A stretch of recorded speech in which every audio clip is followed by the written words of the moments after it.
오늘 첫 소식은 세월호 관련 뉴스로 시작하겠습니다. 그동안 박근혜 정부가 세월호 특조위의 조사를 방해했다는 의혹이 꾸준히 제기됐는데 이 부분에 대한 검찰 수사가 시작됐습니다. 사회적 참사조사위원회가 그동안 조사 결과를 토대로 박근혜 정부 관계자 19명과 256건의 새로운 증거자료를 검찰에 제공했습니다. 김한수 기자의 보도입니다. 세월호 침몰 참사 이후 지난 2015년 8월 해양수산부는 세월호 선체 인양 현장을 처음 공개합니다. 여야 추천으로 구성된 1기 세월호 특조위와 유가족은 그러나 일정조차 통보받지 못했습니다.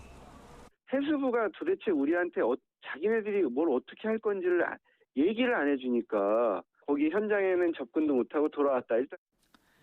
1기 특조위 출범 당시 약속된 공무원 파견도 이뤄지지 않았고 예산의 80%는 삭감되면서 정부 차원의 조직적 조사 방해 의혹이 일었습니다. 5년이 지난 지금 이 같은 의혹은 구체적 정황과 사실로 드러나고 있습니다. 사회적 참사 특조위는 당시 박근혜 정부가 정권 차원에서 조사를 조직적으로 방해했고 그 정점에 이병기 전 비서실장이 있다고 밝혔습니다. 2015년 10월 이 실장은 청와대 수석 비서관 회의에서 특조위에 청와대 참사 당일 대응에 대한 조사를 무마시키라고 지시하고 이후 한 달 동안 8차례 이상 지시를 계속했습니다. 이 같은 지시로 결국 세월호 특조위에 예정됐던 공무원 파견도 취소됐습니다. 일단 전원위원회에서는 의결이 이루어졌습니다. 그러니까 바로 동시에 11월 23일 날 청와대 및 정보부처 진상규명국장 위임명 공무원 미파견을 결정을.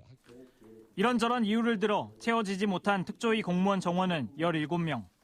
예산도 80%가량 삭감됐고 기간 연장도 이뤄지지 않으면서 세월호 1기 특조위는 결국 활동을 끝냈습니다.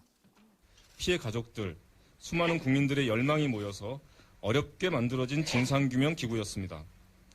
이에 대한 공격은 피해 가족들, 국민에 대한 공격이고 국가폭력입니다. 사회적 참사 특조위는 박근혜 정부 관계자 19명에 대한 수사를 요청하고 증거자료 256건을 제공할 것이라고 밝혔습니다. 검찰은 이와 관련해 기획재정부와 행정안전부, 인사혁신처 등 정부 부처에 대한 압수수색을 벌였습니다. MBC 뉴스 김한수입니다.